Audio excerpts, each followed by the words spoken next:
السلام علیکم ورحمۃ اللہ وبرکاتہ۔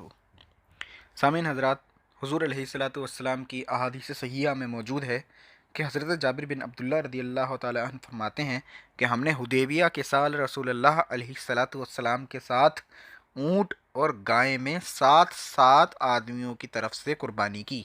یہ صحیح مسلم شریف میں حدیث شریف موجود ہے۔ اسی طریقے سے ایک صحیح مسلم میں اور حدیث شریف موجود ہے جو کہ حضرت جابر رضی اللہ تعالیٰ عنہ سے ہی ہے کہ حضور نبی کریم صلی اللہ علیہ وسلم کے ساتھ حج کا تلبیہ پکارتے ہوئے روانہ ہوئے تو حضور علیہ الصلاۃ والسلام نے ہمیں حکم دیا کہ ہم اونٹ اور گائے میں 7 آدمی شریک ہو جائیں۔ یہ بھی صحیح مسلم شریف کی حدیث شریف موجود ہے۔ اس حدیث شریف کو بیان کرنے کا مقصد صرف یہ ہے کہ ہم نے اپنی پچھلی ویڈیو میں یہ ڈسکس کرا تھا کہ جو وہابی مذہب ہے اس مذہب کے نزدیک جو ایک گھر ہوتا ہے اور اس گھر میں جو اگر ایک قربانی ہو جائے تو وہ پورے گھر کو کافی ہوتی ہے، بھلے ہی گھر میں 100 ہی آدمی کیوں نہ ہو۔ صدیق حسن خان بھوپالی نے اپنی کتاب میں صفحہ نمبر 341 پہ لکھا تھا یہ۔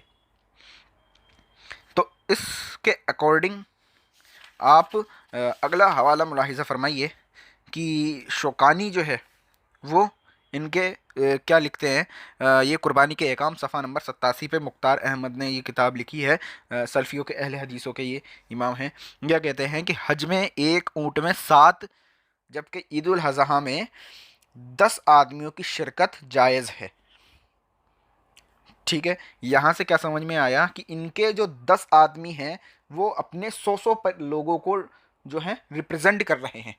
تو اگر ایک آدمی پہ 100 بندے ہیں اور ان سب کی قربانی اگر وہ ایک آدمی کر دیتا ہے تو ہو جاتی ہے، صرف ایک قربانی کرنے پہ 100 کی پوری ہو رہی ہے، تو اب 10 کی کرنے پہ کتنی پوری ہوں گی؟ یعنی کہ 1000 لوگوں کی جو ہے قربانی وہ صرف ایک میں، یعنی کہ ایک اونٹ میں جو ہے وہ پوری ہو جانی ہے عید الاضحیٰ کے موقع پر۔ اور اگر حج میں 7 جو 7 اونٹ ہوں گے، مطلب ایک اونٹ ہوگا، اس کے جو مقابلے میں جو انہوں نے کہا کہ 7 ہوں گے تو 7 سے پھر 100 لوگ لگائیں تو 700 لوگوں کی قربانی جو ہے ایسے ہو جاتی ہے۔ آپ خود دیکھیں کہ یہ کیسے کیسے انہوں نے مسئلے گھڑ رکھے ہیں۔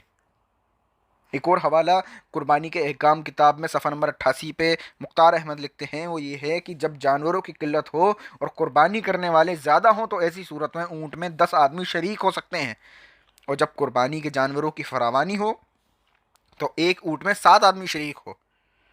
تو جو 10 ہیں ان کا ایک آدمی کا مطلب یہ ہے کہ وہ 100 لوگوں کا نمائندہ ہے اور وہ اس کی قربانی 100 لوگوں کے لیے کافی ہے۔ اسی طریقے سے جب وہ 10 لوگ شریک ہوں گے ایک میں تو ایک قربانی 1000 لوگوں کے لیے کافی ہونے لگے گی۔ مجھے لگتا ہے کہ میری بات آپ کے سمجھ میں آ رہی ہوگی۔ تو یہ نام نہاد اہل حدیث جو ہیں یہ کیسے دین کے اندر بگاڑ پیدا کر رہے ہیں، یہ امت میں انتشار اور فتنے کی سازش برپا کر رہے ہیں۔ ہر سال لاکھوں حجاج کرام جو ہیں مینا میں اپنی واجب قربانی ادا کرتے ہیں۔ اگر ایک گھر سے 10 افراد حج کر رہے ہوں اور حجاج کرام کے افراد گھر سے کوئی فرد اپنے ملک میں قربانی کر لے تو کیا سب کی جانب سے قربانی ادا ہو جائے گی؟ غور کیجیے کہ غیر مقلدین یعنی کہ یہ جو وہابی اہل حدیث نام نہاد ہیں، ان کے غلط جو مسائل ہیں وہ ان کی وجہ سے کتنے لوگوں کا حج متاثر ہو رہا ہے۔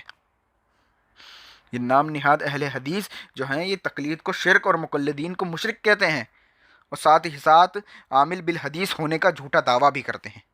حدیث مبارکہ میں جو ذکر ہے وہ ہم نے آپ کو بتا دیا، لیکن انہوں نے اس حدیث پہ عمل نہیں کیا۔ صحابہ اکرام رضی اللہ تعالیٰ علیہم اجمعین کے اعمال و اقوال کو حجت نہیں مانتے، لیکن عامل بالحدیث ہونے کا دعویٰ یہ زور و شور سے کرتے ہیں۔